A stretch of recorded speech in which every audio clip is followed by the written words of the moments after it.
J'allais faire cette petite présentation de cette rencontre et du projet également en espagnol.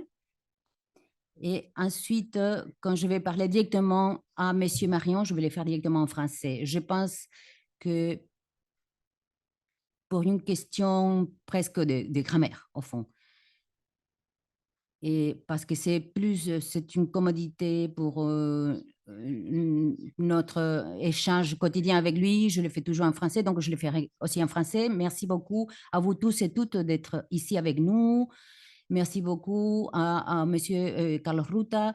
Et je ne le vois pas, mais j'espère qu'il va venir, et au directeur de ce centre d'herméneutique qui travaille et si bien, et à Marina aussi de nous avoir aidés avec tous ces petits soucis, et à Diego aussi, à qui je remercie profondément, et surtout à mon maître depuis beaucoup d'années, à Monsieur Marion, pour partager encore une fois cet espace du centre d'herméneutique de notre chère université. Pour moi, c'est toujours un honneur de pouvoir échanger des idées, de dialoguer ensemble. Et dans ce cas-là, ce qui nous réunit aujourd'hui, qu'on partage un peu avec vous tous et toutes, surtout avec mes élèves, parce que j'ai vu qu'il y avait certains de mes élèves du séminaire de phénoménologie radicalisée française que je donne à l'université. Et c'est un peu à partir d'eux que j'ai osé appeler Monsieur Marion, et aussi à partir d'un projet que nous menons avec lui depuis quelques années. Nous parlons de ce sujet depuis quelques années, de faire enfant un abécédaire qui s'appelle Jean-Luc Marion. Ça veut dire une copie un peu de cette vidéo de Gilles Deleuze avec Claire Parnet, qui est et à ce moment-là, elle lui donnait, en termes de sa philosophie par lettres, et M. Deleuze répondait à chaque fois. Dans ce cas-là, comme nous avons l'honneur d'avoir la présence de M. Marion, je vais profiter pour l'utiliser d'une certaine manière dans ce projet qui est un projet collectif, qui aura la présence aussi des collaborations des différents experts, des théologues, des phénoménologues de partout. D'ailleurs, et ici, il y en a certains. Je vois ici Stéphane Benolo, à qui je salue, je remercie de sa présence, à Rosaria aussi, qui va participer également. Et je vous donne encore quelques noms, mais bon, je ne les vois pas ici, donc c'est un peu compliqué. Il y a Christophe Perrin, Dan Arbib, et il y en a d'autres. Je ne vais pas vous ennuyer avec une longue présentation, mais l'idée, c'était comme tout événement de la pensée définitive, qui est cette pensée de notre invité d'aujourd'hui. Cela sollicite un langage, une grammaire, et surtout, je pense, a besoin d'une collaboration. Ça veut dire utiliser sa pensée pour nous réunir de différents marioniens, comme on nous appelait des marionnettes du monde, justement pour collaborer et pour forger un travail en commun à partir de cette pensée et d'un vocabulaire qui déjà, dans l'introduction, Monsieur Marion m'a critiqué durement. Donc, nous allons voir et combien de ces termes restent et combien ne restent pas. Mais cela, on va les parler avec Stéphane, avec Rosaria, etc. Alors, je vais donc, je vais pas vous faire une présentation de Messier Marion parce qu'il est très d'une grande renommée. C'est l'un des penseurs de renommée mondiale, surtout dans les domaines de la phénoménologie et de la religion, nous allons essayer aussi dans cet abécédaire de mettre ensemble les trois branches. Et pour cela, j'ai fait une petite esquisse de ce qu'aujourd'hui je voulais développer en profitant de la présence de Messie Marion pour voir jusqu'à quel point jusqu'à quel point on peut profiter de la présence de Messie Marion pour ces projets. Monsieur Marion, je suis heureux et honoré de vous avoir ici.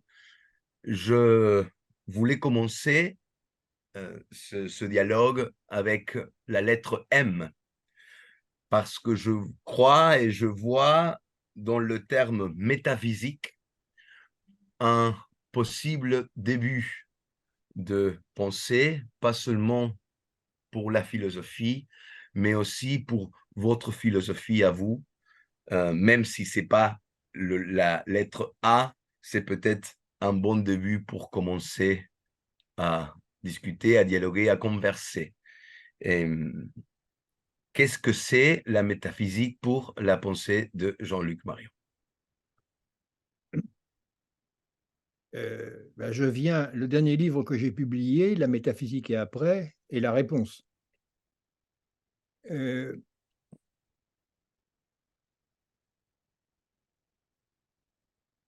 Moi, à l'origine, j'ai été formé comme historien de la philosophie. Et je pense que ma génération d'historiens de la philosophie et de la philosophie médiévale et moderne a défini le sens historique de la métaphysique. Quand j'ai commencé à travailler, le terme de métaphysique était non historique. On parlait de la métaphysique d'Aristote, on parlait de la métaphysique de Platon, on parlait de la métaphysique de Plotin, on parlait des métaphysiques médiévales, on parlait de la métaphysique de Descartes, sans se demander si Descartes avait employé le mot métaphysique, par exemple. Et une partie de mon travail a été de se demander, est-ce qu'il y a un concept précis de métaphysique, en particulier dans le prisme métaphysique, est-ce qu'il y a une métaphysique de Descartes à proprement parler? Alors la réponse est positive, mais pas au sens habituel. Pourquoi? Parce que on peut dire que le mot de métaphysique s'est imposé uniquement à partir de Duns Scott. Il a écrit des Questiones Metaphysicales, et que ce terme de métaphysique a un sens très précis qui se développe au XVIe siècle avec Suarez, puis avec Leibniz, puis avec Kant, et puis avec la scolastique calviniste allemande, et qui reste dans une acception positive jusqu'à Hegel, bien sûr, mais qui est aussi maintenue dans une acception négative par Nietzsche, et le tournant se fait avec Husserl. Husserl et Heidegger essaient de maintenir le mot métaphysique, mais finalement l'abandonnent. Alors, qu'est-ce qui s'est passé? Donc, il y a une définition historiquement précise de métaphysique. En un sens, on ne devrait pas parler de métaphysique avant Duns Scott et après Husserl, ou après Fascisme métaphysique de Heidegger.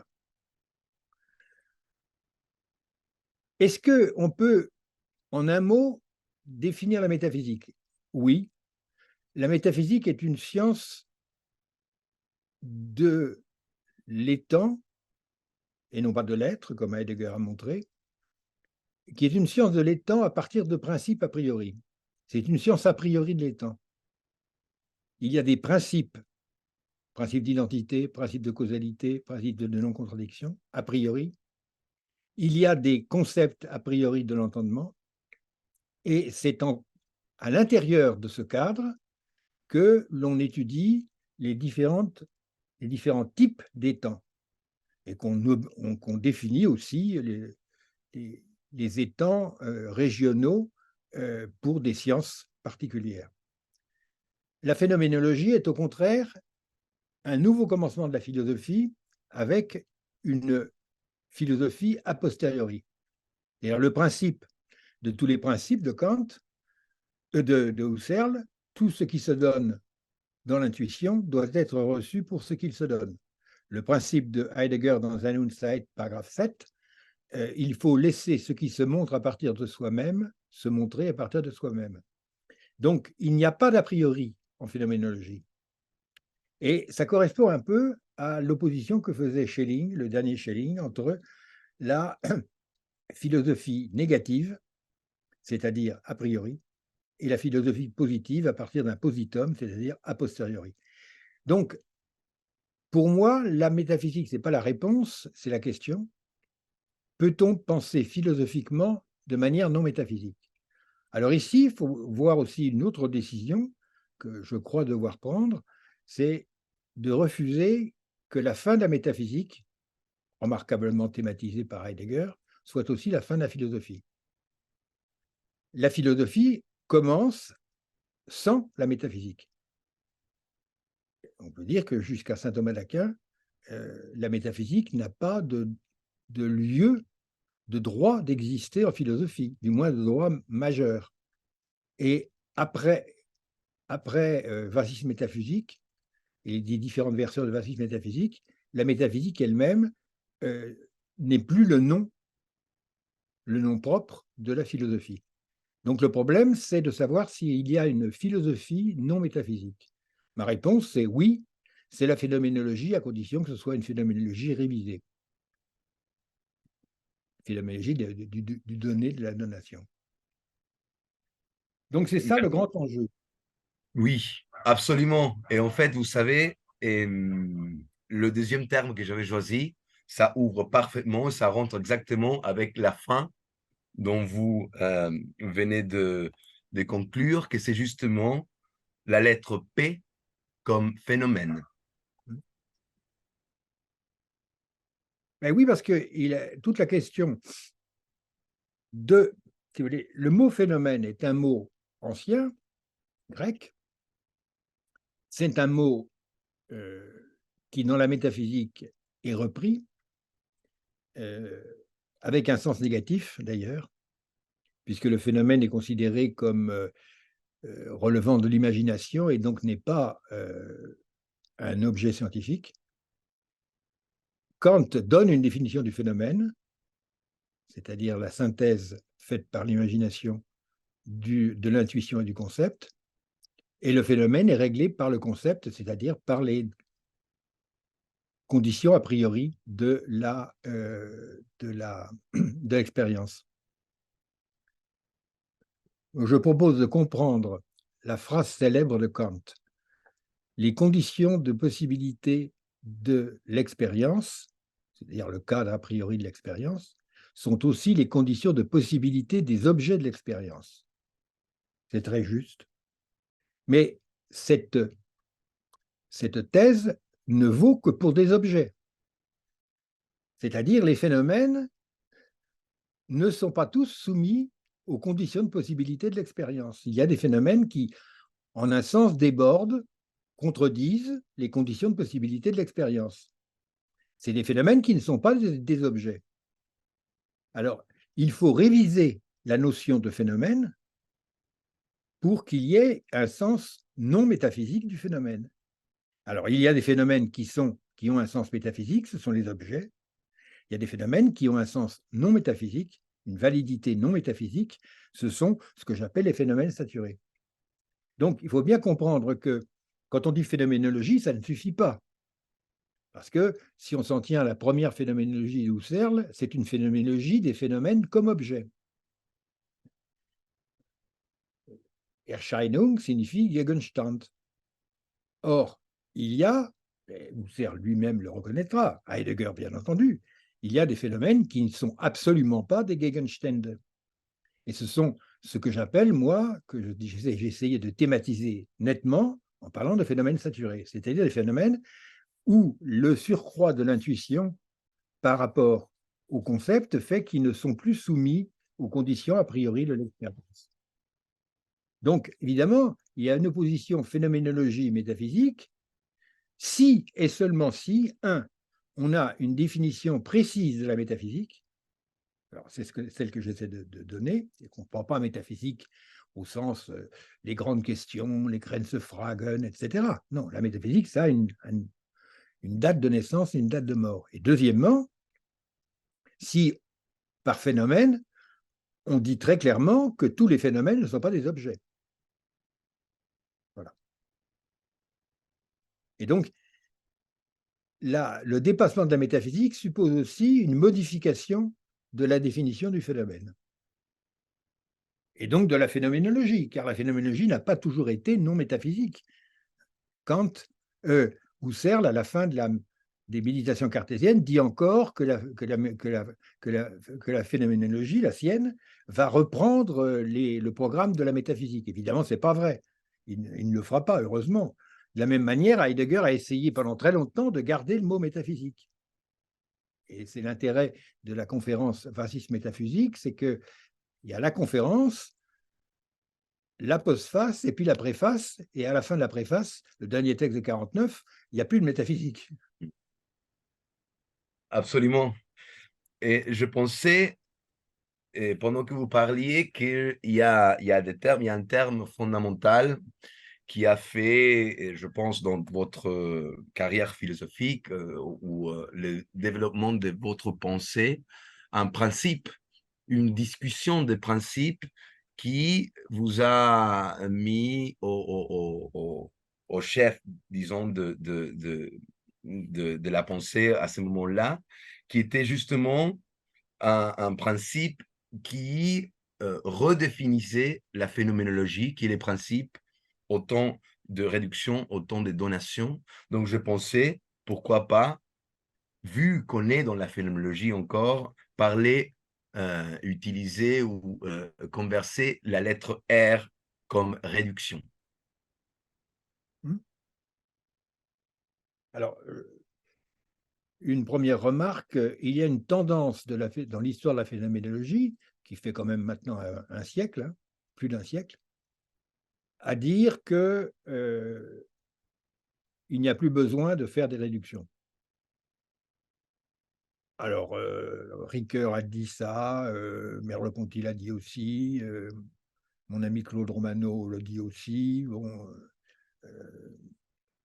Jocelyn Benoît l'a répété. Alors, pourquoi est-ce qu'on ne fait plus de réduction? Ben, il y a deux objections à la réduction. La première, c'est que la réduction est toujours à continuer ou à recommencer. La réduction est une opération qui doit se reprendre sans cesse. Et donc, elle est sans fin. C'est vrai. Il faut voir pourquoi. Deuxièmement, on dit la réduction suppose qu'il y a un sujet qui fait la réduction. Un ego transcendantal, un Dasein, tout ce qu'on veut, mais il faut un principe opérateur de la réduction. Alors, ce deuxième argument est en fait très faible, bien qu'il ait été répété par des gens très considérables. Pourquoi est-ce qu'il est très faible? Parce que dans une réduction, on réduit la phénoménalité finalement à ce qui est vraiment visible et donné. Bon, alors, ce sont les Abschätzungen, les esquisses, ce sont les étangs, les différents modes de l'étantité, c'est le visage d'autrui, c'est etc., etc. Bien. Mais celui qui fait la réduction, il est lui aussi réduit à cela. C'est-à-dire que le jeu transcendantal chez Kant, ça n'est pas le jeu de la science, qui reste le jeu de l'attitude naturelle. C'est en faisant la réduction eidétique, par exemple, ou même la réduction transcendantale, que le jeu devient transcendantal. Avant la réduction, il n'y a pas de jeu transcendantal. Chez Heidegger, le Dasein, avant l'angoisse, avant la réduction, disons, ontologique, il n'est pas le Dasein authentique, il est uneigentlich. C'est un Dasein qui n'est pas encore lui-même. Ce n'est qu'avec l'épreuve de l'angoisse, la réduction des étangs au néant, c'est-à-dire à l'être, que le Dasein lui-même devient eigentlich. Donc, le Dasein est modifié par la réduction. Et chez Lévinas, c'est encore plus clair. Tant que je ne considère pas que ce qui est donné c'est le visage invisible d'autrui et non pas la représentation d'autrui, la connaissance de l'individu comme objet, etc., ni même comme étant. Quand je fais cette opération, le jeu change de statut. Il devient l'otage d'autrui, il devient le responsable, etc., etc. Donc, la réduction, elle ne suppose pas un sujet transcendantal. La réduction fait le sujet transcendantal chez Husserl, elle fait le Dasein eigentlich, l'Agentliches Dasein chez Seinfeld, et elle fait l'otage chez le responsable, chez... bon. Donc, dans mon cas, la réduction est une réduction qui va jusqu'aux données, au-delà de l'objet, au-delà de l'étang, va jusqu'aux données. Quelle est la conséquence? C'est que le jeu devient la donnée. C'est-à-dire que lui aussi est produit par la réduction. Donc l'argument qu'on m'a répété 100 fois que plus il y a de réduction, plus il y a de jeu transcendantal, c'est absolument faux. C'est ce que disait Richir, qui était un esprit tout à fait estimable, mais enfin un peu belge, si je puis dire, un peu... Bon, c'était ridicule de dire plus il y a de réduction, plus il y a de réduction, d'autant moins de donation. Non, non, bien entendu pas.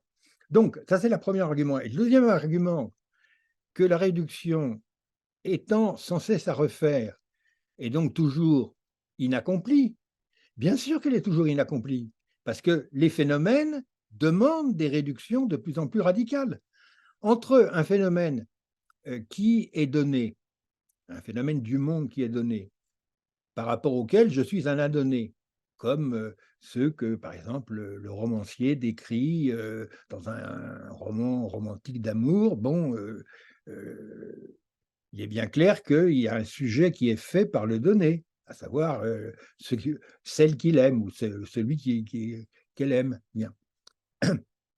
Mais il peut y avoir une relation intersubjective qui soit non pas romantique, mais qui soit éthique.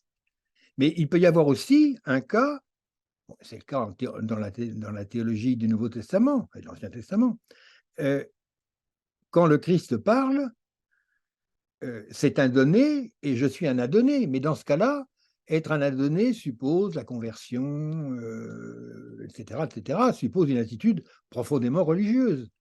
Donc à ce moment-là, évidemment, il y a un nouveau type de réduction et un nouveau type de réponse. Bon, quand on parle de peinture, il est bien clair le peintre fait des réductions. Mais ce sont des réductions dans l'ordre de l'esthétique, et évidemment, on ne peut pas appliquer une règle d'une réduction particulière. Bon, la réduction est toujours à refaire selon ce qui se donne. Donc évidemment qu'elle est toujours à refaire. Et c'est d'ailleurs pour ça que la réduction suppose toujours une herméneutique. On m'avait reproché au début, Jean Grondin ou Jean Grèche, que s'il y avait du donné, il n'y avait pas d'herméneutique. Mais c'est assez naïf, parce que c'est précisément parce que le donné est obtenu par une réduction qu'il faut l'interpréter. Le donné est toujours le résultat d'une interprétation. Le donné n'est pas comme les sense data de Locke et de l'empirisme anglais, donné immédiatement. Le donné est toujours donné médiatement. Il est donné dans une réduction, donc il est médiat, et il est reçu par une réponse à la réduction, et il est donc le résultat d'une interprétation. Car je peux ne pas voir ce qui se donne. Il faut que j'interprète ce qui se donne correctement. Donc il y a évidemment un processus sans fin. Mais ce processus sans fin, ça ne veut pas dire que la réduction n'est pas faite. Ça veut dire que la réduction est toujours à faire ou à continuer. Donc, dans mon acception de la phénoménologie, il y a une modification de la notion de réduction. Pas oublier que la réduction, c'est un acte, dit Husserl, hein, c'est un acte. Et donc, si c'est un acte, il faut le faire à chaque fois. Et on ne peut pas dire qu'un acte, si on le refait, c'est parce qu'on ne l'a pas fait. On ne peut pas dire, si on refait l'acte, c'est parce qu'on a raté l'acte précédent. Non. On fait l'acte plusieurs fois. C'est comme si on disait, puisqu'on exécute une partition de musique plusieurs fois, c'est que la première fois, on ne l'avait pas exécutée. Non. C'est seulement parce qu'on l'exécute que la partition est présente. donner. C'est un acte qui nous transforme, qui nous modifie. Donc, c'est une modification à la réduction qui, en même temps, est une modification en soi. C'est compris. Et donc, maintenant, il faut justement peut-être approfondir de l'autre côté de ce principe des principes, autant de réduction, autant de donation. Donc, peut-être on peut continuer cette réflexion autour de la lettre D comme don. Oui, enfin, don et donner. Parce que ce que j'ai découvert, j'avais découvert la notion de don en faisant un peu de théologie dans l'idole à distance et Dieu sans l'être. Mais à ce moment-là, je n'avais pas remarqué, je n'avais pas assez lu Husserl, que chez Husserl, tous les phénomènes, qu'ils soient immanents ou transcendants, tous les phénomènes sont des Gegebenes et ils sont soumis à la Gegebenheit, à la donation. Alors, c'est une découverte, ce point-là m'a été montré par Didier Franck dans son livre Chair et corps.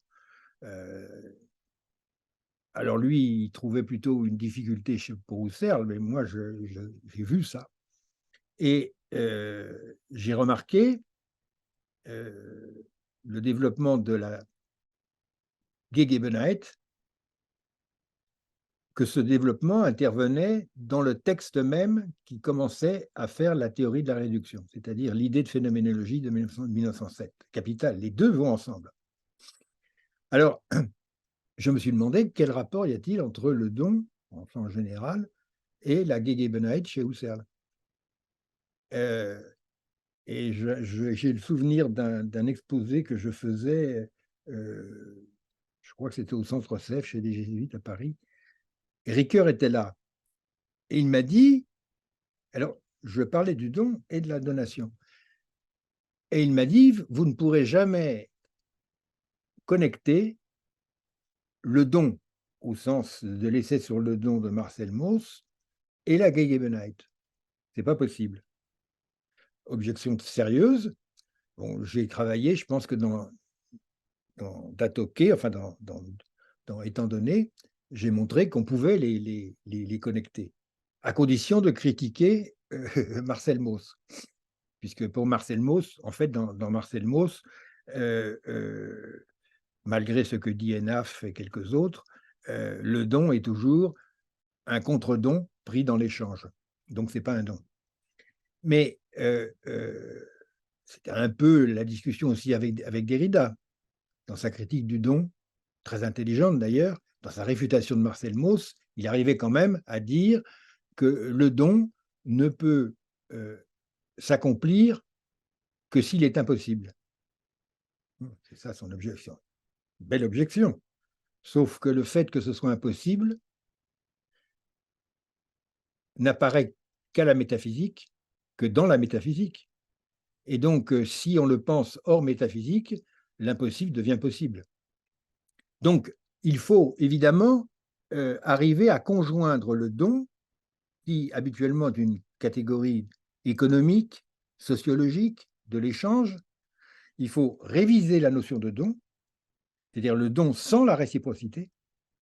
Et à ce moment-là, on peut faire un rapport avec le don de la donation phénoménologique, où le phénomène se donne sans réciprocité, parce qu'il n'est pas constitué il n'est pas d'abord constitué par le jeu. Donc à ce moment-là, on peut faire un lien. Alors il faut en fait conjoindre le don réduit à la donation phénoménologique réduite à elle-même, en se servant du Esgypt de Heidegger, en se servant de Husserl, et le concept théologique de don sans réciprocité. Alors, un point très important, j'avais toujours un peu quand même une mauvaise conscience en me disant que c'est un peu vrai que je forçais un peu Husserl en prenant Gegebenheit au sens le plus radical du terme. Et que comme on dit en français, j'en rajoutais un peu. Jusqu'à ce que je lise, parmi les derniers textes de Husserl, un texte de l'époque de la Crisis, que je cite dans La métaphysique et après, où Husserl dit carrément « Toute donation est d'abord une prédonation ». Ce qui veut bien dire ce que ça veut dire. La prédonation, ça veut dire que c'est une donation qui intervient avant toute condition et avant toute réception. Bon, donc là aussi, don, donation, ce sont des concepts qu'il faut affiner et qui ne se trouvent pas tout près dans la nature. Et c'est parfait, c'est compris. Donc, je pense que peut-être il faut approfondir aussi, vu qu'on est à la donation, les,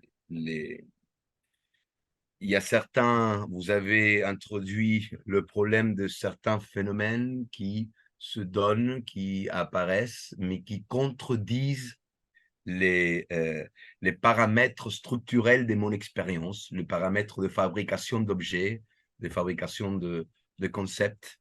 Donc, c'est des phénomènes qui saturent mes conditions de possibilités de fabrication, disons, entre parenthèses, des objets, des concepts. Donc, je vous propose d'approfondir pas seulement ce concept de la saturation, mais aussi d'arriver jusqu'au moment où la saturation devient juste événement, vu que le E est pris ailleurs. Donc, je vous propose de parler de la lettre S comme saturation. Alors là aussi, c'est intéressant le concept le phénomène saturé parce que je pars des concepts non saturés, c'est-à-dire ceux qui sont définis par Kant, où il y a une adéquation, c'est le mot est en Kant, une Übereinstimmung entre le concept et l'intuition. Et à ce moment-là, il y a un objet connu. Et c'est encore comme cela que le Husserl de la 6e méditation cartésienne,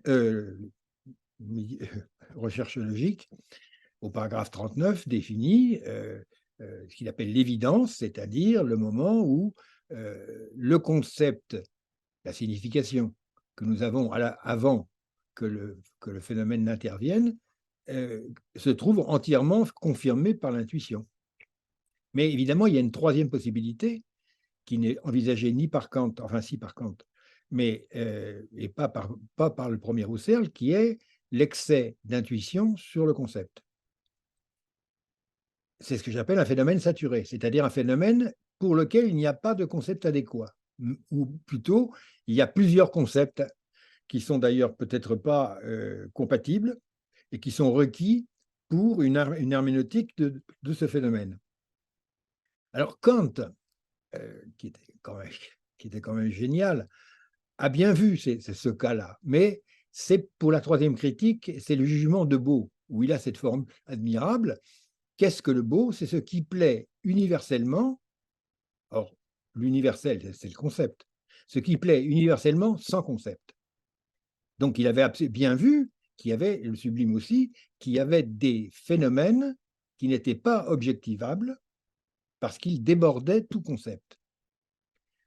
Et alors, moi, je me suis dit, j'ai évidemment vu la possibilité, c'est-à-dire ces concepts-là, non objectivables, non seulement ils ne sont pas marginaux, c'était la première réaction des lecteurs en disant « oui, c'est vrai, mais c'est uniquement des cas extrêmes, mystiques, enfin, esthétiques, etc. » Non, la vie courante est faite, la vie quotidienne est faite de rapports à des phénomènes saturés. L'intersubjectivité est faite uniquement de phénomènes saturés. Toute expérience artistique, c'est des phénomènes saturés, etc., etc. Et donc, évidemment, les phénomènes théologiques, s'il y a des phénomènes théologiques, sont des phénomènes saturés. Alors, parmi ces phénomènes saturés, j'avais donc, conformément aux 4 rubriques des concepts a priori chez Kant, j'avais dégagé l'idole, c'est un phénomène saturé selon la qualité. La chair, qui est un phénomène saturé parce qu'il n'est jamais mis en relation avec un autre, mon corps vivant, mon Leib, et l'icône, c'est-à-dire le visage d'autrui, qui n'est pas soumis aux conditions de possibilité, aux conditions de la modalité, parce qu'il s'impose à moi, et ce n'est pas moi qui le constitue sous mon regard comme possible, nécessaire ou existant. Et il y en a un qui m'a particulièrement retenu, mais ça je le dois aussi à des discussions avec Claude Romano et d'abord avec Jacques Derrida, c'est l'événement. Parce que l'événement, en un sens, c'est le donné pur. La définition de l'événement, c'est qu'il intervient sans concept préalable. Parce que s'il y a un concept préalable, ce n'est pas un événement, c'est une prévision. Et il n'a pas de prévision parce qu'il n'a pas de quantité mesurable. Il est imprévisible et il est immense, immensus, non mesurable. Par conséquent, il n'est jamais véritablement explicable, il n'a pas de définition. Métaphysiquement, on dirait qu'il n'a pas d'essence. Alors, bien entendu, on trouve des explications à un événement, mais ce sont des explications qui viennent après, pas avant. Donc, il est sans cause. J'étais content d'avoir trouvé cette formule. Les causes d'un événement sont les effets de cet événement. Et c'est pour ça que les historiens viennent toujours après. L'oiseau de Minerve prend son envol après. Donc, fondamentalement, les grands événements sont sans cause. Que ce soit l'événement d'une rencontre amoureuse, il n'y a pas de cause. Une guerre mondiale, ça n'a pas de sens de dire il y a une cause. Il y a toujours trop de causes. Donc, l'événement, c'est le donné pur. Et on peut montrer, ce que j'essayais de faire, enfin, il faudrait continuer, que les autres types de phénomènes saturés sont tous d'abord marqués par l'événementialité. Le fait qu'on ne peut pas les comprendre par concept à l'avance, on ne peut pas les prévoir. Donc, ils restent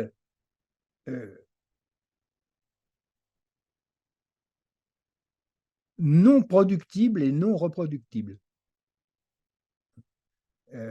Donc, l'inverse de l'événement, c'est l'objet technique. C'est la canette de Coca-Cola. La canette de Coca-Cola, c'est le non-événement par excellence. Elle est partout, on sait parfaitement comment c'est fait, elle est identique à elle-même, elle est productible, reproductible à l'infini, et bon, en elle-même, telle qu'elle est conçue par Coca-Cola, elle est un non-événement. Elle est une partie du décor, elle est toujours disponible, elle est toujours vorhanden, elle doit être toujours zuhanden, elle est toujours identique à elle-même, enfin bon, etc. Bon. Donc l'événementialité, c'est la forme suprême ou première de la phénoménalité. Et alors c'est fondamental parce que, évidemment, la situation phénoménale du monde, à ce moment-là, est directement connectée à la situation des phénomènes bibliques. Les phénomènes bibliques arrivent toujours comme des événements. Et c'est pourquoi ils restent sans réponse. Ils restent sans explication. Ce n'est pas parce qu'ils sont irrationnels, c'est parce que ce sont des événements. Oui, et ça, si la canette de Coca-Cola n'est pas dans un tableau de Warhol, non? Par exemple, là, ça deviendrait un événement. Donc, il y a des objets, phénomènes qui peuvent... Pour autant que Warhol soit de la peinture. Bon. Si on dit que Warhol, c'est de la peinture, on peut le dire, bien sûr. Mais enfin, ce n'est pas évident. C'est pas évident. Et Warhol reproduit ses toiles. Enfin, bon, il y a le problème de la reproduction de l'œuvre d'art. Enfin, je n'entre pas dans ces questions bien connues. Mais bien entendu, la canette de Coca-Cola peut être un événement. Parce que si vous mourrez de soif et que vous trouvez une bouteille de Coca-Cola, c'est un miracle et cela vous sauve la vie. Donc, même une bouteille de Coca-Cola peut redevenir un phénomène saturé. Exactement. Et donc, les objets techniques, dans la situation où nous avons besoin d'eux et nous avons l'impression que nous ne les trouverons jamais, quand ils nous font survivre, deviennent un téléphone portable. Bon, c'est un objet technique, mais dans certains cas, c'est un événement qui me sauve la vie. Donc, on peut toujours, quand je fume une pipe, bon, la pipe, c'est quand même du bois, le tabac, c'est de l'herbe, etc. Mais je ne fume pas la pipe parce que la pipe est jolie et le tabac est bon. Je fume la pipe parce que je suis un fumeur de pipe maniaque. Bon, j'ai un rapport personnel avec ma pipe. Donc, à ce moment-là, on voit bien que la pipe, il y a l'éloge il y a un poème qui s'appelle Sur la pipe chez Baudelaire. Quand Baudelaire décrit sa pipe, évidemment, c'est plus un phénomène saturé qu'un objet technique. Tous C'est pour peuvent ça, le- c'est pour Oui, ça que je suis contre la cigarette électronique, contre le vapotage et la cigarette électronique. parce que la fumée ne peut jamais devenir un Ah événement, oui, mais sauf enfin, ça se complique. Vous comprenez, à ce moment-là, pour fumer correctement, on a besoin de Baudelaire. Les vrais fumeurs lisent Baudelaire, ou quelque chose d'équivalent à Baudelaire.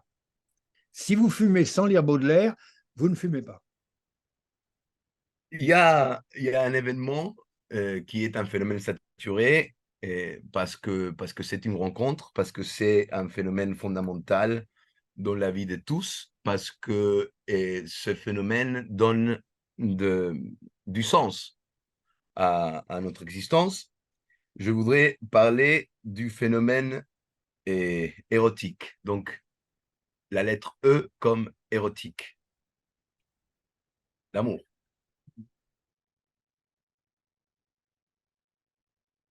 Ben là, le point de départ, pour moi, a été plusieurs faits. Il y a le fait culturel que nous sommes dans une société et un état de la littérature et de l'art profondément non érotique, puisque nous avons remplacé l'érotisme par la pornographie et les écrans. Alors, c'est quand même le degré zéro de l'érotisme. Et d'autre part, la philosophie moderne, disons depuis Descartes, a été particulièrement faible sur la question de l'érotisme et de l'intersubjectivité en général. Il faut bien comprendre que la question d'intersubjectivité et de l'érotisme ne réapparaît dans la production philosophique qu'au XXe siècle. Il y a jusqu'au XIIe siècle, c'est fondamental, jusqu'à Dante, c'est fondamental. C'est pour ça que je me suis un peu intéressé à Dante et jusqu'à Dante, si vous voulez, l'érotique et le philosophique vont de pair. L'érotique, le théologique et le philosophique vont de pair. La poésie, bien sûr. Mais la période moderne est une période de désérotisation.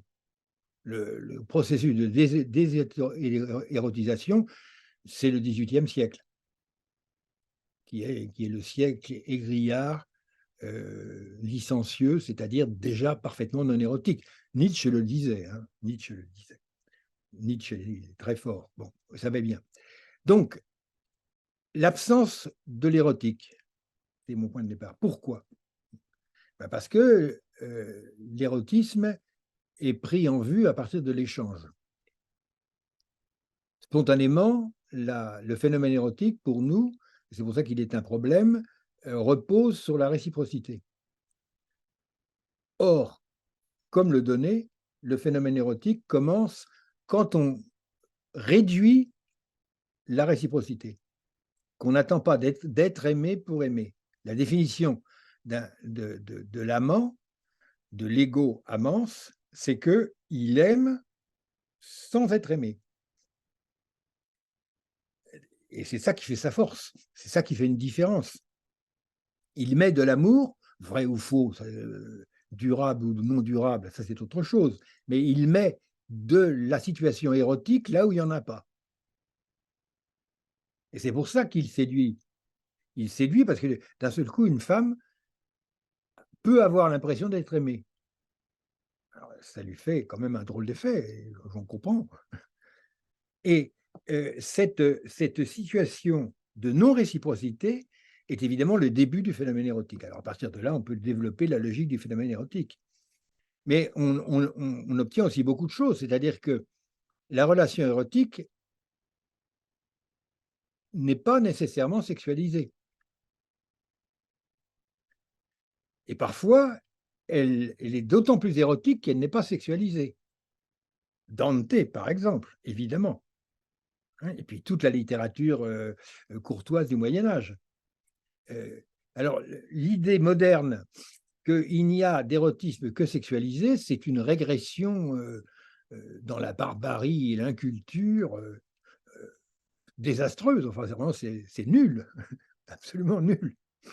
Il y a plusieurs autres choses qui entrent en jeu aussi dans cette thématique, en particulier que l'opposition entre Eros et Agapé est une pure invention, d'ailleurs qui est moderne, qui date d'un pasteur luthérien suédois dans les années 1930-1940, Nygren, et qui n'a aucun support biblique, ni même théologique, et que Dieu se définit aussi comme Eros. C'est ce que disent les pères de l'Église, et c'est ce qu'ont dit les 3 derniers papes. Hein. Jean-Paul II, naturellement, dans Amour et responsabilité, Ratzinger, dans son encyclique Deus Caritas Est, et c'est répété par Francisco dans Amoris Laetitia. L'opposition Eros et Agapé est simplement inopérante. Quiconque a pratiqué l'éros sait qu'il n'y a pas d'éros sans agapé, et évidemment, l'agapé est aussi érotique. Bon, il y a de très nombreuses conséquences d'une redéfinition de l'érotique. Évidemment, il ne faut pas partir, comme font tout le monde, comme fait l'opinion publique, partir de la différence sexuelle ou de la non-différence sexuelle, des genders, etc. Enfin, à ce moment-là, tout est perdu. Absolument. Il y a quelque chose qui se passe dans aussi un autre phénomène saturé dont vous avez parlé très peu et dans lequel on en parle beaucoup dans le séminaire justement qu'on est en train de faire ici à l'université, que c'est l'esthétique. Donc, moi, je vous propose de parler de la lettre B comme beauté.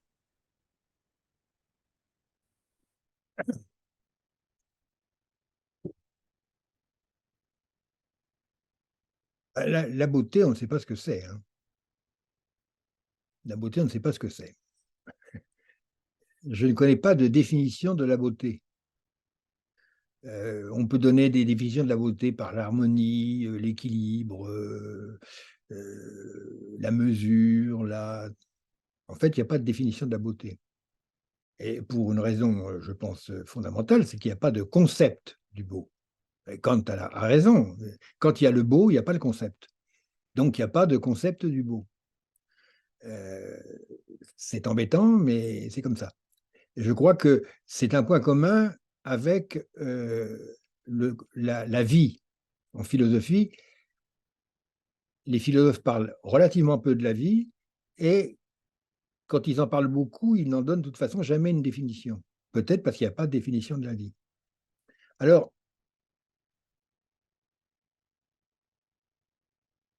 la beauté, j'ai pas mal écrit sur la peinture, hein, pas mal sur la poésie. Je suis même en train d'écrire sur la musique parce que des musiciens contemporains m'ont dit que le phénomène saturé permettait de comprendre un certain nombre de développements de la musique contemporaine. Le son saturé, la musique électronique, etc. Donc j'essaie d'écrire là-dessus, en ce moment même. C'est fort difficile. Moi, je pense qu'il est très difficile de parler de la beauté. Par exemple, même la beauté de celui ou celle qu'on aime, c'est très difficile à définir. Je pense que beaucoup ont fait l'expérience, beaucoup d'hommes ont fait l'expérience de croiser une femme admirablement belle. On ne peut pas ne pas passer son temps à la regarder. Donc, on pourrait être séduit. Et puis, elle ouvre la bouche. Et le son de sa voix est désastreux. Et elle est idiote.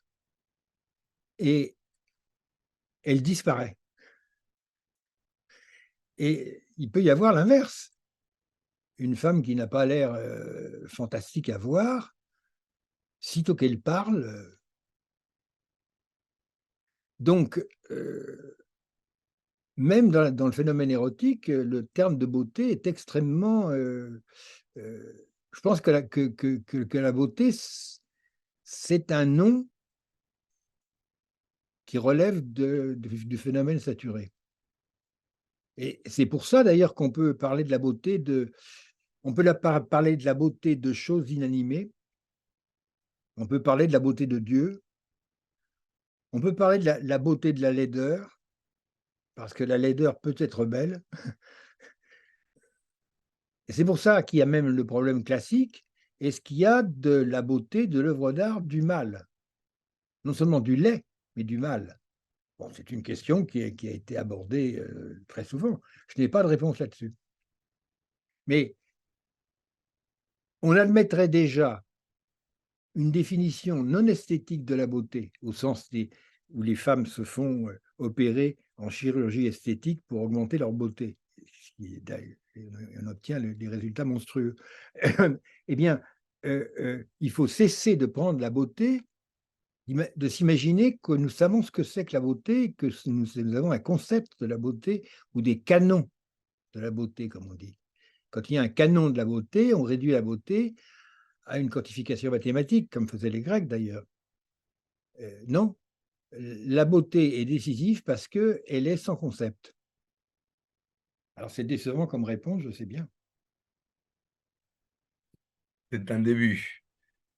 Et je pensais, par ce manque de concepts, qu'on commence à approfondir un peu, et pour commencer un peu à passer la parole aux autres collègues qui sont là, je voulais parler de la lettre G comme gloire, qui peut-être manque aussi de concept. La gloire, c'est l'apparition de la chose en soi. Kant a dit, n'apparaît que le phénomène qui n'est jamais la chose en soi. Le phénomène est soumis aux conditions de notre expérience, la chose en soi, non. Et pourtant, c'est peut-être cela que Heidegger cherche dans les Reinis, pourtant, il y a une gloire des choses ou des individus quand ils apparaissent comme tels. La gloire, ça suppose que la chose apparaît à partir d'elle-même, qu'elle advient vers moi et non pas moi vers elle.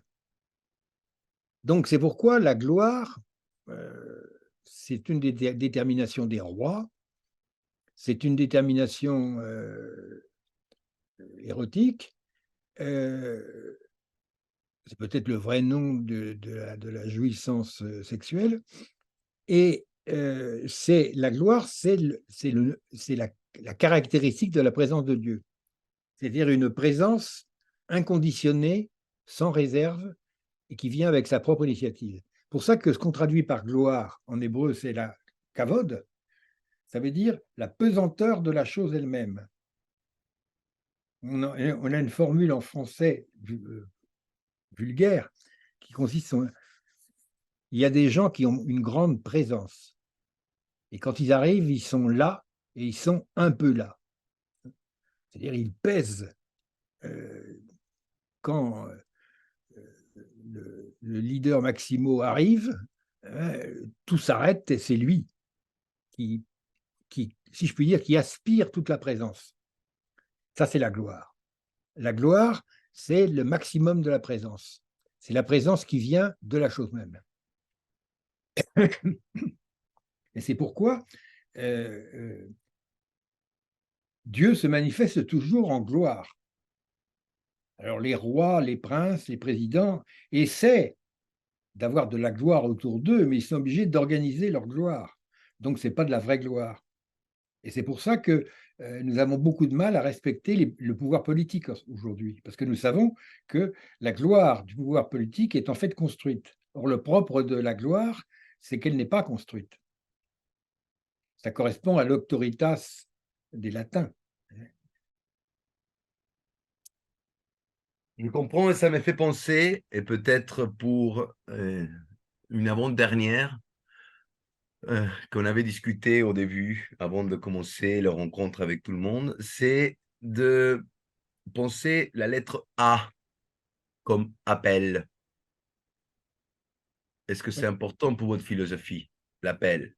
Non, mais bien entendu, il faut comprendre que l'appel, ça c'est un principe qui a été formulé, je ne sais pas si c'est la première fois, parce que en fait c'est dans Saint-Bernard et un peu dans Pascal, enfin que j'ai compris en parlant avec notre regretté ami Jean-Louis Chrétien, qui a écrit quelque part dans son premier livre, je crois, que le contenu de l'appel se trouve toujours dans la réponse. C'est-à-dire, l'appel, il peut être une illusion d'appel, il peut être silencieux, il peut être incompréhensible, et on sait ce qu'il peut vouloir dire, au moins partiellement, dans la réponse qui, elle, peut être articulée, discursive, avoir un contenu sémantique. Alors, pourquoi est-ce qu'il y a un rôle si fondamental de l'appel? Parce que l'appel vient toujours le premier. Il y a un appel quand on n'est pas préparé pour l'entendre. Parce que le problème de l'appel, c'est que je ne m'en aperçois pas sur le moment.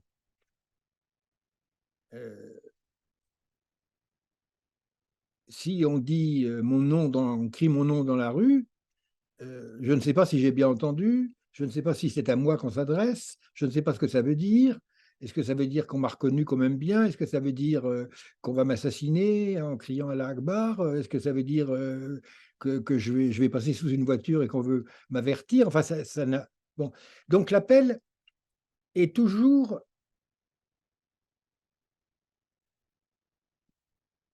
inaudible. Il n'est pas vraiment entendu, l'appel. L'appel ne transmet pas une information. L'appel ne dit rien. Il s'adresse à quelqu'un. Et bien entendu, l'appel ne devient effectif que si quelqu'un y répond. Et comme le phénomène au sens strict, le phénomène saturé qui n'est pas prévisible, comme le phénomène en gloire, qui est l'apparition de la chose elle-même, qui est présente parce qu'elle est un présent, comme on joue en français, le présent, le don, le cadeau. La présence, c'est un présent. La présence, ça n'est pas être ici maintenant, c'est se donner. Donc, l'appel, c'est une des manières dont le phénomène se donne. Et donc,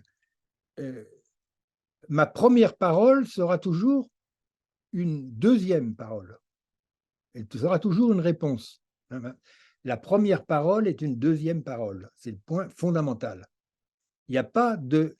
En fait, quand Descartes dit « je pense », je pense l'avoir montré, ceci, dans le texte, il dit d'abord s'il me trompe, le Dieu Tout-Puissant, s'il me trompe, alors je suis. Donc, avant de dire ego, il dit moi, mais. S'il me trompe, alors je suis. Donc, il dit, chaque fois que je dis je suis, je suis. Et ça, c'est un résumé, c'est une conséquence. Mais la première parole de l'ego, c'est pas ego, c'est mais. c'est mais. Et donc, ça, c'est l'appel. L'appel, c'est la forme non transcendantale du je. Quand le phénomène n'est pas un objet, je ne dis pas je dis moi. Je dis est-ce que c'est pour moi?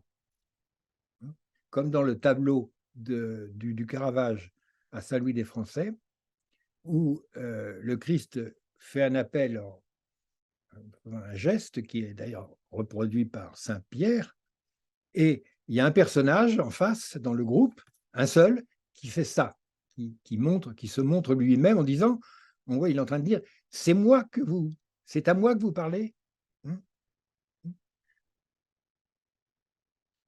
You speak to me. C'est l'appel. Oui, Robert De Niro, oui. Oui, là, Robert De Niro, c'est un très bon phénoménologue. On ne le dira jamais assez. Génial. Bon, pour finir, vu qu'on a des esprits inquiets et sûrement qu'on va laisser un peu pour le livre, il faut pas tout donner à la des previews.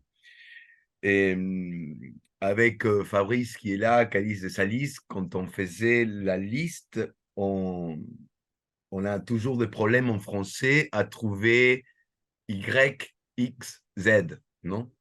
Donc, pour finir au début, peut-être, et je pensais que vous pouvez nous parler de l'importance dans votre philosophie de la lettre Y, comme Yahvé, comme Yeshua, comme Dieu. Ben oui, comme celui qui a tous les noms et qui n'a aucun nom, c'est ce que dit Denis, polyonomon, anonymon, polyonymos, anonymos. Celui, là je cite un auteur mineur mais très intéressant du 19e siècle français, Jules Renard, qui était un athée banal, qui dit dans son journal « Dieu, virgule, celui que tout le monde connaît, virgule, de nom ». Ce qui est d'une théologie merveilleuse, parfaitement exacte. Oui, celui que tout le monde connaît de nom. Et c'est pourquoi il a un nom, et un nom qui est le nom, donc on ne le prononce pas. Le nom qui n'est pas prononcé, c'est le nom.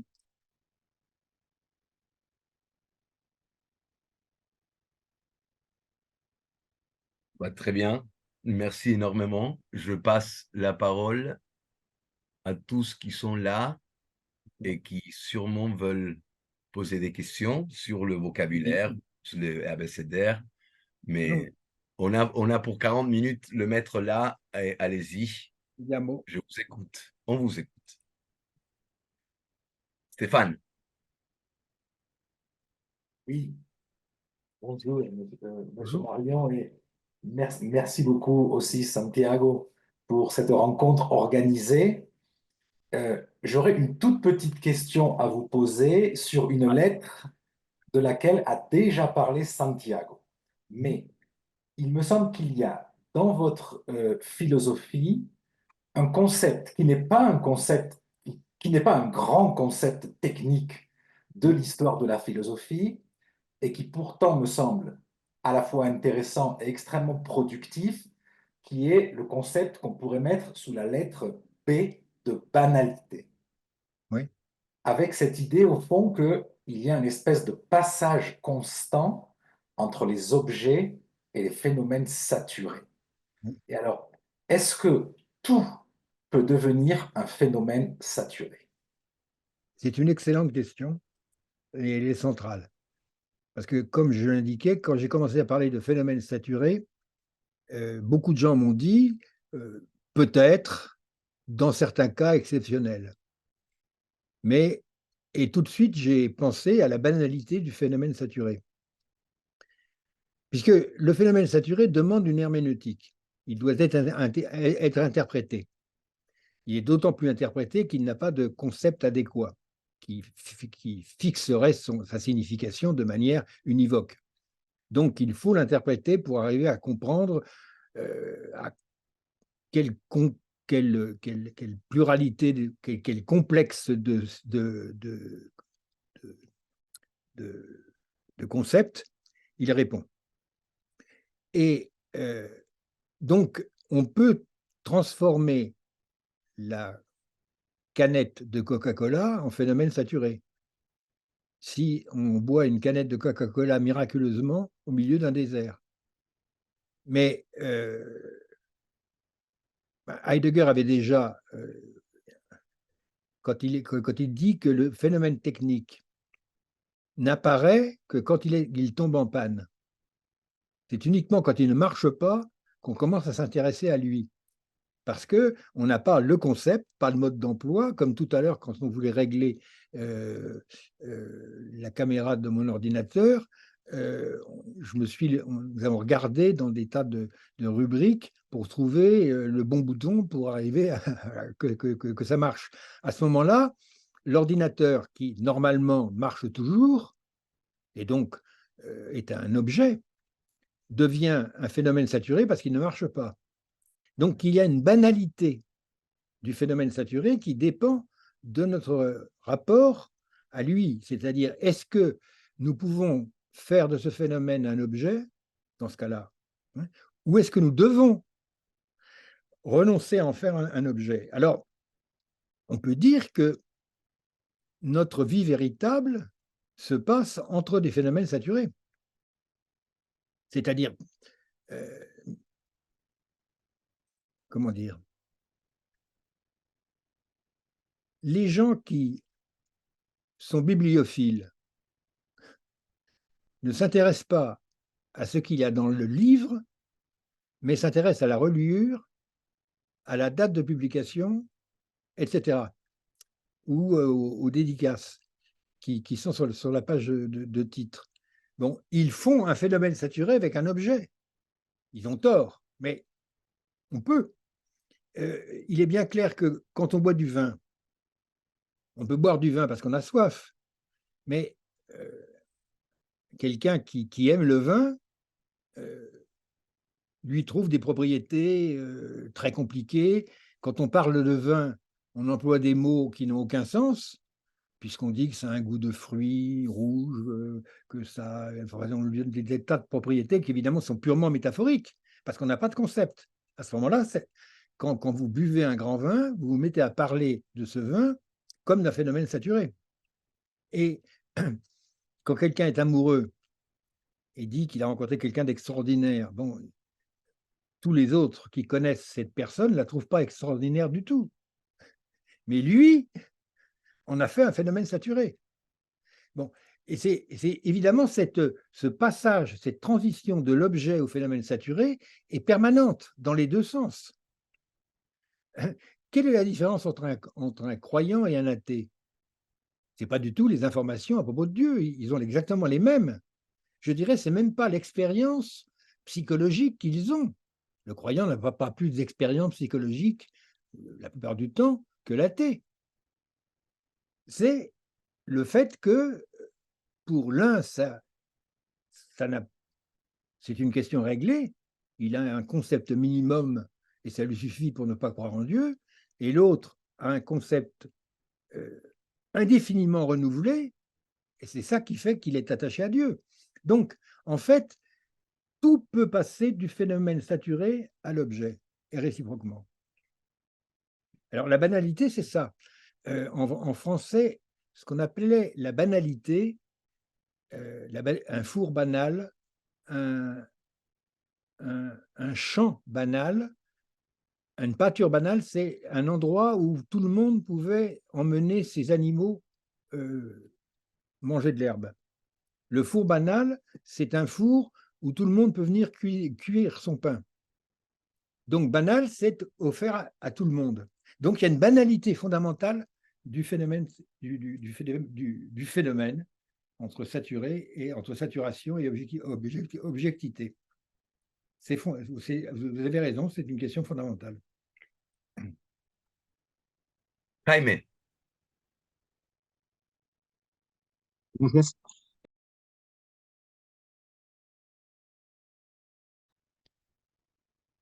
au début, quand vous avez parlé d'icônes, idoles et la chair, je ne sais pas si j'ai bien compris. Vous avez mentionné que la chair n'est jamais en relation avec un autre. Qu'est-ce que Oui, ça veut dire, si j'ai bien compris? excusez-moi de répondre en français. Euh, euh, la chair, au sens de ma chair à moi, ma chair vivante, euh, elle n'a pas de relation avec une autre chair, pour plusieurs raisons. D'abord parce que je ne peux jamais sentir ce que la chair de l'autre sent. Ce qu'une autre chair sent, je ne peux jamais moi-même le sentir. C'est le problème d'ailleurs de la relation sexuelle. Bon. Deuxièmement, ma chair, c'est pas seulement sentir autre chose, c'est se sentir soi-même. Et je me sens moi-même, même quand je ne sens aucune autre chose que moi. Le meilleur exemple de ce que Michel Henry appelle l'auto-affection, c'est évidemment la souffrance physique, où je sens ma chair, mais la souffrance physique, elle ne vient pas toujours de l'extérieur. Elle ne vient même pas toujours d'une maladie. Elle peut venir de l'absence de la chose extérieure. Je veux dire, quand j'ai faim ou quand j'ai soif, je sens ma chair en manque de nourriture ou de boisson. Je sens ma chair par l'absence de choses senties. C'est parce que je ne sens rien que je souffre de ma chair. Donc ma chair est autoréférentielle. Donc appliquer la relation de cause à effet, la relation de substance à accident, ou la relation de substance à substance, c'est possible pour tout, sauf pour ma propre chair. Et ça, c'est capital. Alors évidemment, ça a été développé en un sens par Michel Henry, mais Michel Henry n'a parlé que de ce phénomène saturé-là. Mais c'est un point fondamental.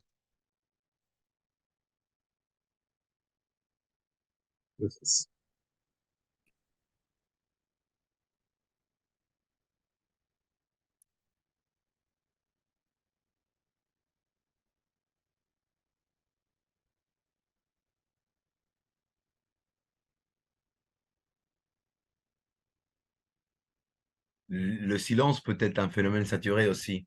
Le sens des mots, n'est-ce pas? Et Alors, maintenant, pour les élèves de mes séminaires qui sont là, qui sont plusieurs, et vous n'aurez pas cette opportunité plusieurs fois. Donc, allez-y, n'hésitez pas.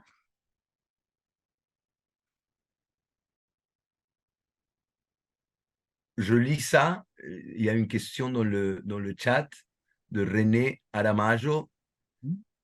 Il dit, la question de la réduction par laquelle j'arrive au phénomène est-elle une question existentielle? Oui, bien sûr, puisque je pense qu'à chaque fois qu'on fait une réduction, le sujet de la réduction est lui-même réduit, transformé. Alors c'est vrai pour le Dasein qui passe de uneigentlich à eigentlich, c'est vrai pour le jeu de l'attitude naturelle qui chez Husserl devient un jeu transcendantal, c'est vrai chez Lévinas bien sûr, c'est vrai chez Michel Henry où je deviens ma vie affectée par elle-même, etc. Donc, si on entend par par existentiel une transformation de l'opérateur de la réduction, la réponse est oui. C'est d'ailleurs pourquoi on peut dire que en théologie chrétienne, la réponse la réponse à l'appel suppose une conversion. La conversion, c'est une façon de dire que il n'y a pas de réduction sans modification existentielle de celui qui opère la réduction.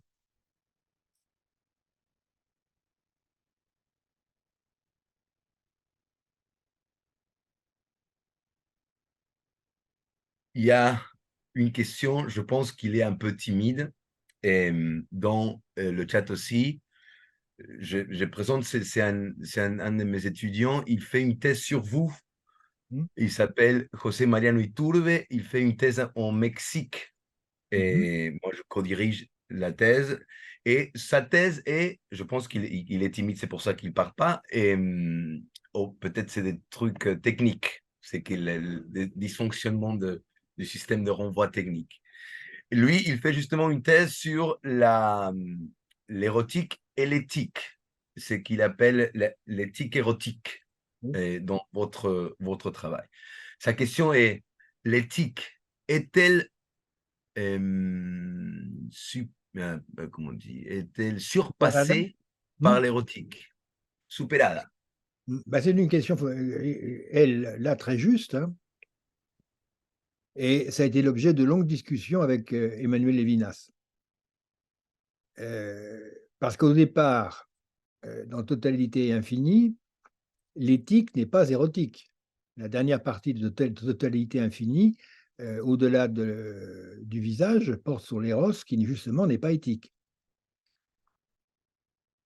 Alors, j'ai demandé à Levinas si, dans le développement de sa pensée,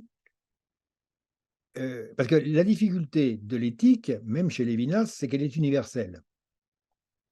L'éthique est universelle. C'est pas je suis responsable de tous les autres. Je suis responsable du mal en général. Je suis responsable du mal fait par tous les autres, etc., etc. Bon. Mais Levinas est passé de la responsabilité qui est encore universelle. Après, il a dit je suis l'otage de l'autre. Je suis élu, l'élection. Or, l'élection, ça particularise la relation. Et quand il a dû faire, je crois que c'est sous l'influence de questions de Ricoeur, la distinction entre l'autre et le tiers. Bon, le tiers, c'est l'universel. Donc l'autre, autrui, n'est pas l'universel. Alors, j'ai fini par lui demander, est-ce que vous ne croyez pas que, en fait, depuis un certain temps, vous ne faites plus de l'éthique? C'est plus l'éthique qui est la philosophie première. Alors, c'était vrai quand il s'affrontait à Heidegger, l'ontologie et l'éthique. Bon, c'est l'éthique qui est la philosophie première, non pas l'ontologie. Très bien. Mais quand on en vient à particulariser le rapport à autrui, je suis moi-même otage et identifié comme tel, élu, et autrui, c'est pas le tiers. À ce moment-là, quand on distingue ma responsabilité envers autrui et le tiers, on particularise autrui. Et alors, il y a eu ce dernier texte, la dernière intervention publique de Levinas, qui était publiée sous le titre « Autrement que connaître », c'est ça? Une discussion publique où je lui ai posé cette question. Vous devriez dire amour maintenant. Et Lyotard était là, et Pierre-Jean Labarrière qui lui disait non, non, ne dites pas oui. Marion veut vous faire faire de la théologie, restez qu'ancien. Et il répond non, vous avez raison, m'a-t-il dit. Longtemps, je n'ai pas voulu employer le mot amour parce que c'est un mot dévalorisé, banal, ou au contraire trop exceptionnel. Mais maintenant, je pense qu'il faudrait que je le dise, oui. Oui, parce que je pense qu'à la fin, ça relevait de l'érotique, ce que disait Lévinas. C'est pour ça que d'ailleurs, il avait un rapport de plus en plus étroit avec les théologiens et les chrétiens. Donc, je pense que moi, je me méfie beaucoup de la théologie morale. Parce que je pense que c'est toujours un développement ou bien de la théorie du droit, ou bien de la morale kantienne. Et dans le christianisme, en un sens, il n'y a pas de morale. Hein. Bien entendu, il ne faut pas exagérer sur la phrase de saint Augustin « aime et fais ce que tu veux ». Mais bon, tout dépend de la façon. Toute décision, attitude morale doit être jugée, non pas selon la morale, mais selon l'agapé. Donc il y a des gens très moraux qui, du point de vue de l'agapé, sont absolument dans la misère. Il y a des gens qui sont apparemment pas très moraux et qui sont des héros de l'agapé. Donc, je crois que fondamentalement, si nous avons une crise de la morale aujourd'hui, parce que c'est justement parce que c'est de la morale. Bon, sitôt que les décisions morales sont reprises du point de vue de l'amour, une morale redevient possible.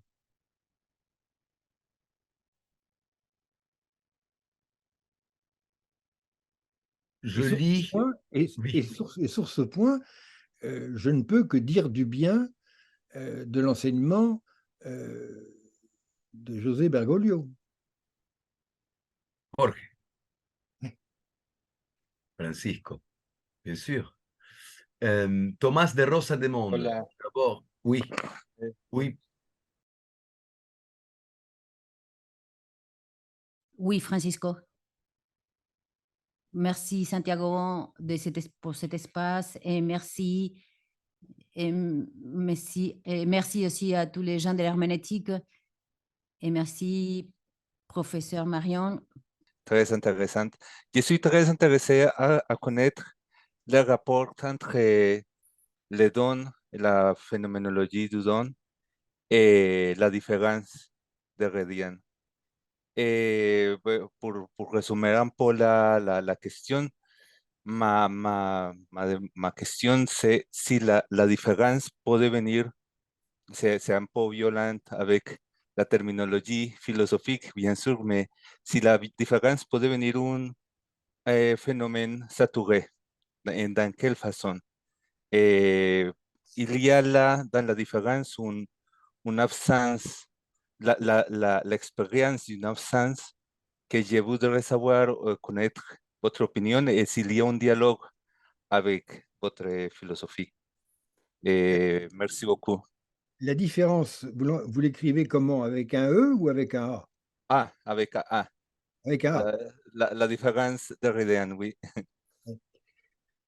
Bah, là aussi, c'est un sujet central. J'en ai parlé avec Derrida assez souvent, et on a d'une certaine manière débattu de façon relativement approfondie dans le dialogue que j'ai eu avec lui à Villanova en 2000 ou en 99, je ne sais pas, qui a été publié en français et en anglais, sur le don. Et donc, pour Derrida, la différence fait qu'il n'y a jamais de présence intuitive, et c'est pour cela que le don est toujours impossible et invisible.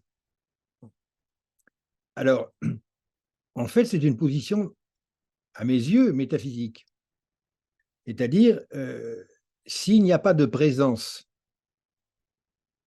la différence, avec un A, annule la présence. Et je pense que c'est vrai, que c'est juste. On y a trouvé quelque chose de tout à fait remarquable. Mais la présence, à ce moment-là, est définie en termes métaphysiques comme Lucia. À savoir, il n'y a pas de parousia de Lucia, même chez Aristote. Et c'est vrai. C'est le paradoxe du temps, c'est-à-dire le temps, c'est le présent, et le présent, c'est rien. Bon.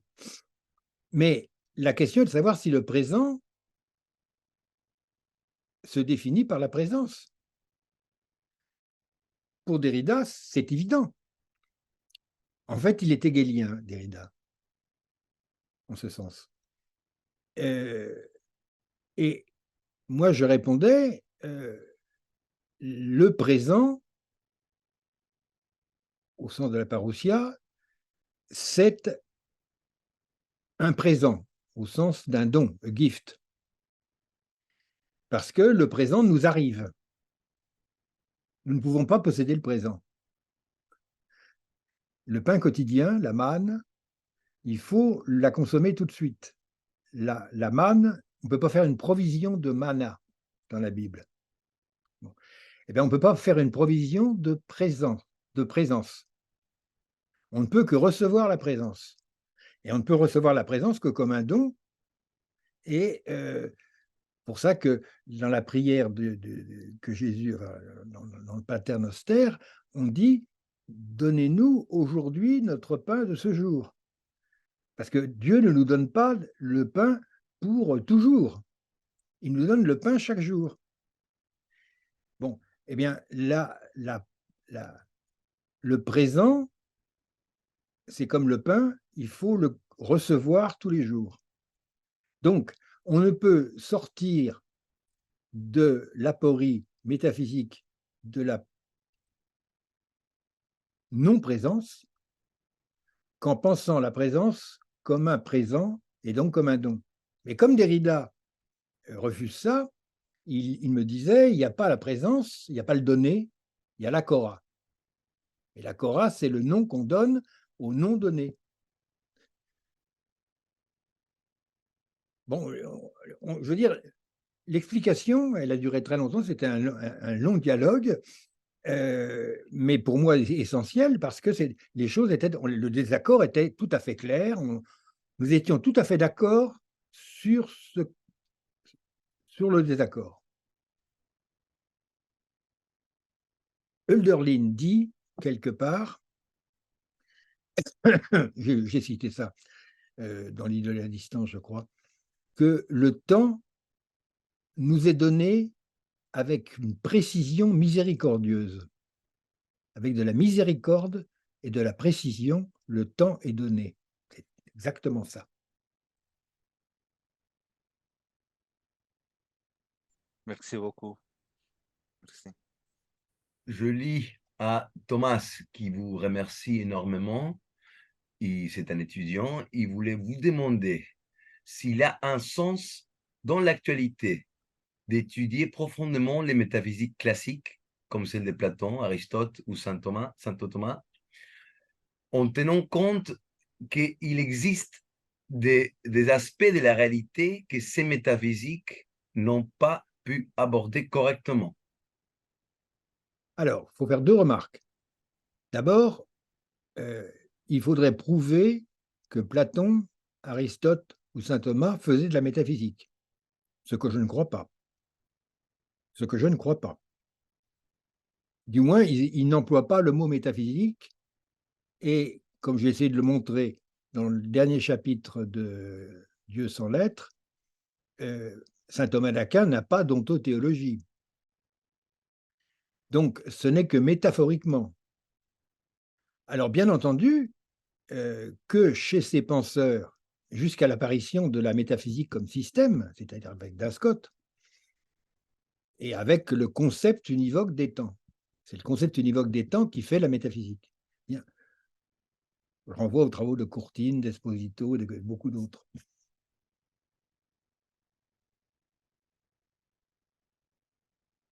Donc, les penseurs pré-métaphysiciens, au sens strict du terme, évidemment, offrent des possibilités que la métaphysique a ignorées. Évidemment. Le néoplatonisme, mais pas seulement. Les penseurs, les théologiens du XIIe siècle, Saint-Augustin, ce sont des continents qui sont encore mal compris parce qu'ils sont lus à travers le système métaphysique. J'ai pu le vérifier en faisant mon livre sur Saint-Augustin. Les difficultés qu'on trouve chez Saint-Augustin, c'est parce qu'on veut le lire avec des concepts néo-thomistes. Évidemment, ça fait des difficultés, parce que Saint-Augustin est tout à fait étranger à ça. Bon. Alors, il y a une autre manière de poser la question. Est-ce que dans les philosophes métaphysiciens, au sens strict du terme, il n'y a que de la métaphysique? Réponse non. Bon, l'exemple de Kant définissant le beau comme ce qui plaît universellement sans concept, ça c'est une définition négativement non métaphysique. Bon, il trouve toujours plus que ce que la métaphysique leur permettait de dire, du moins les grands. Bon, Schelling, évidemment. Je ne connais pas assez Fichte pour en parler. Hegel, parfois. Alors évidemment, il y a des auteurs complètement fermés, qui ne comprennent rien et qui voient tout de manière métaphysique. Schopenhauer, Feuerbach, des petits auteurs. Wolff, bien sûr, mais Spinoza, par exemple, qui est un des auteurs les plus fermés que je connaisse.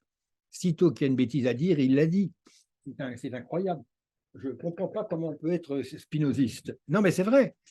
Spinoza, c'est celui qui parle de l'amour intellectuel de Dieu, et qui dit que l'amour intellectuel de Dieu, ça suppose que Dieu ne nous aime pas, qui dit qu'il expérimente et il sent qu'il est éternel. Ça ne veut rien dire. Qu'il peut connaître les choses comme Dieu les connaît, ce qui ne veut rien dire. Qu'il pense à tout sauf à la mort. Il n'a pas lu Heidegger, évidemment. Enfin, ça n'a pas de sens. Bon, alors, vous avez des philosophes archi-métaphysiciens. De ceux-là, il n'y a pas grand-chose à attendre, hein, même rien. Ou alors, on peut les lire à contrario. Mais évidemment, les grands, Descartes, par exemple, il fait de la métaphysique parce que c'est lui qui invente le concept d'objet. Donc, il fait des sciences, etc. Puis en même temps, c'est celui qui fait une doctrine de l'infini, c'est-à-dire de ce qui est connu comme incompréhensible. Et à ce moment-là, il se met à parler le langage des pères de l'Église. On ne peut connaître de Dieu que ce qu'il n'est pas. On peut connaître Dieu qu'en tant qu'incompréhensible. Descartes le dit. Donc ça, c'est profondément non métaphysique. Bon, mais Descartes est un grand philosophe. Donc, il fait de la métaphysique et de la non-métaphysique. Alors, on peut aussi lire ça. J'ai essayé d'expliquer ça dans mon dernier livre, La métaphysique à la limite.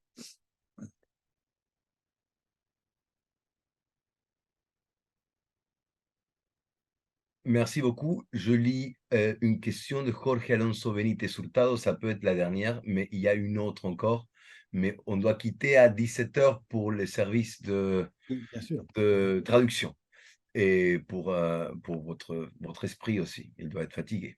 C'est la justice un phénomène saturé? Et comment est-ce qu'on peut faire la relation entre la phénoménologie qui vous propose, Jean-Luc Marion, avec la loi naturelle qui est dans la conscience de la personne? Cette question, je la fais depuis la philosophie du droit dans laquelle je travaille, Jorge Alonso Benítez Hurtado. Là, c'est un chantier qui est ouvert aussi, hein, sur la question de ce que c'est que la loi naturelle. Très difficile à définir. On peut définir la loi naturelle en philosophie du droit, je crois, par opposition au droit positif, au positivisme juridique. Donc, le débat contemporain, c'est un débat de savoir si le droit se résume au positivisme logique. Donc, est-ce que tout le monde est dans la lignée de comment s'appelait-il, de Carl Schmitt, mais avant lui le grand juriste du positivisme logique, comment s'appelle-t-il, allemand, bon, mon interlocuteur le connaît, bien sûr.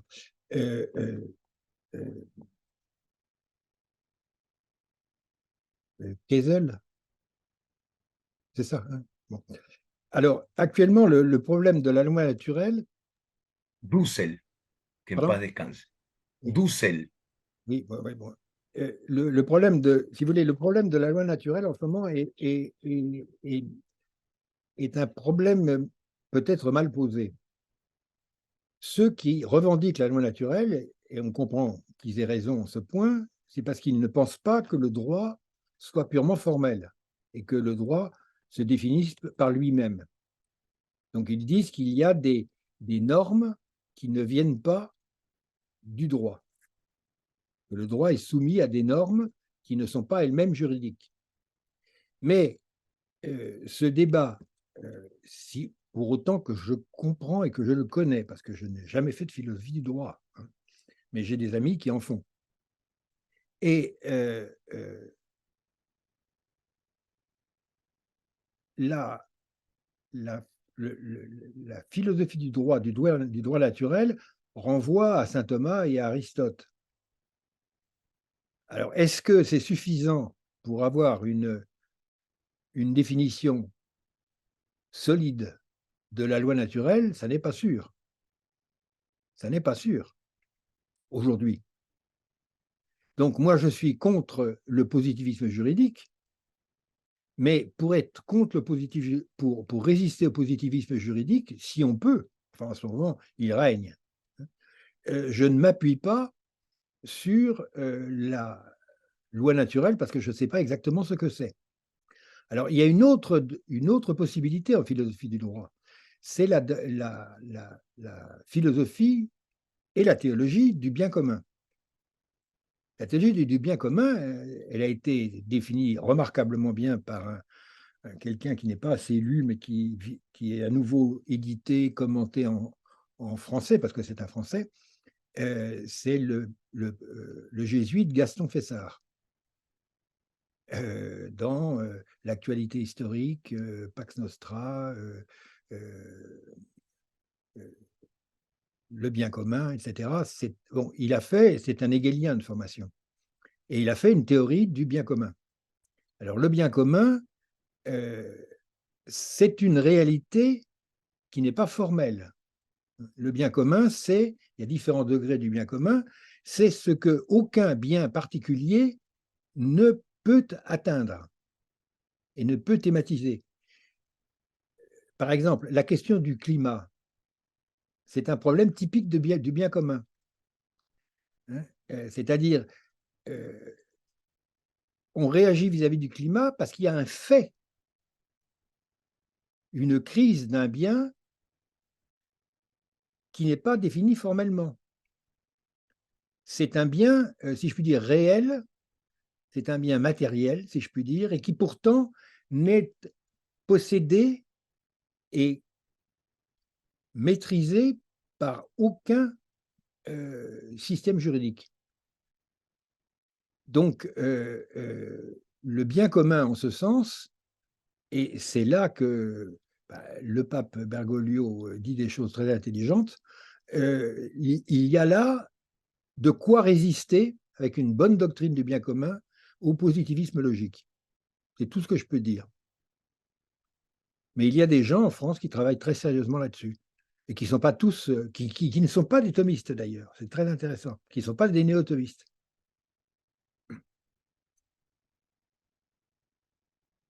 Une petite dernière, vu que la question est en rapport avec celle-là, on vous remercie énormément et je suis honoré et aussi mon cœur a chaud, comme on dit. Bien avant Michel-Henri, Merleau-Ponty parle de la chair, mais il pointe surtout la question communautaire, voire politique de la chair. Merleau-Ponty met toujours l'accent sur cette expression biblique, chair de ma chair, soulignant la primauté communautaire. Quelle est pour vous la relation entre chair et communauté?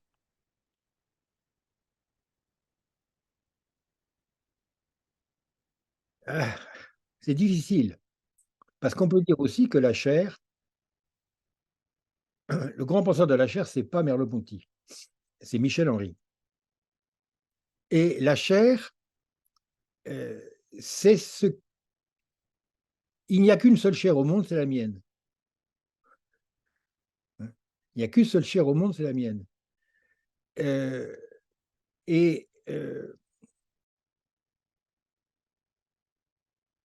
Je n'ai jamais accès à la chair de l'autre, sinon par des concepts, par ce que l'autre me dit, par des paroles. Mais les vécus de conscience de l'autre, je n'y ai jamais accès. Husserl dit très bien que si j'avais accès au vécu de conscience de l'autre, à la chair de l'autre, je serais un seul avec lui. Donc l'autre n'est un autre irréductible que parce que sa chair est inaccessible à la mienne. Ceci étant posé, par exemple, l'homme et la femme ne font qu'une seule chair et ils ont un enfant. Non, la chair qu'ils font en étant unis, ça n'est ni la leur, ça n'est pas la mienne, ni celle de l'autre, c'est la chair de l'enfant. Les rabbins ont fait cette exégèse particulière. Quand on dit l'homme et la femme se sont unis et ils n'ont fait qu'une seule chair. Une seule chair, c'est l'enfant. Ils ont fait une troisième chair. Ouais. On peut dire que la chair, c'est communautaire, oui, parce que c'est l'incommunicable. La communauté, elle n'est possible qu'entre des gens incommunicables, insubstituables. Autrement, ce n'est pas une communauté, c'est un mélange. Donc, c'est pour ça que la chair du monde de Merleau-Ponty, je ne sais pas ce que ça veut dire. Je pense que ça ne veut rien dire. Je le dis comme un peu brutalement, mais enfin, c'est bon. La chair, c'est ce qui ne veut pas se communiquer. Et donc, elle a une dimension sociale, précisément parce qu'elle ne veut pas se communiquer. Donc, la chair, c'est ce qui me reste autre, et c'est vrai chez Lévinas, bien entendu, et c'est pourquoi, si je veux avoir accès à la chair de l'autre, il faut tuer l'autre. Et c'est socialement, ou bien la chair de l'autre est sacrée, ou bien on le tue. Et c'est pour ça que la chair a une dimension sociale. Parce qu'on ne la partage pas. Et c'est pourquoi l'autre a des droits sur moi, parce que lui, il a une chair qui est unique, comme la mienne. Et donc, il y a une société, parce qu'il y a une société de chair irréductible. Alors, c'est un paradoxe, mais malheureusement, enfin, heureusement, je crois que c'est un bon paradoxe. Bueno, Bueno, merci beaucoup. Voy a decir unas palabras en castellano. Je vais dire quelques mots en espagnol. Je voudrais remercier à Laura Carugati, à Diego Sánchez, Marina Major et tout le centre d'herméneutique et bien sûr Monsieur Marion, Rosaria, Stéphane qui sont bienvenus, Fabrice qui est là aussi et qui vont faire partie de ce processus. Ce processus ne fait que commencer. Et nous allons démarrer ce projet avec des collègues et avec notre maître ici présent qui sera une publication collective de ce travail conjoint à travers lequel chaque lettre de l'ABC aura un concept associé. Et puis, on invite tout le monde, tous ceux qui veulent participer. Ils peuvent nous écrire et on verra si on peut les inclure. En tout cas, je vous remercie énormément au Centre d'herméneutique et à tous ceux qui sont ici. Merci à tous et à toutes. Au revoir. La prochaine la fois. prochaine fois à Buenos Aires. Ahí está. Extraordinaire, oui.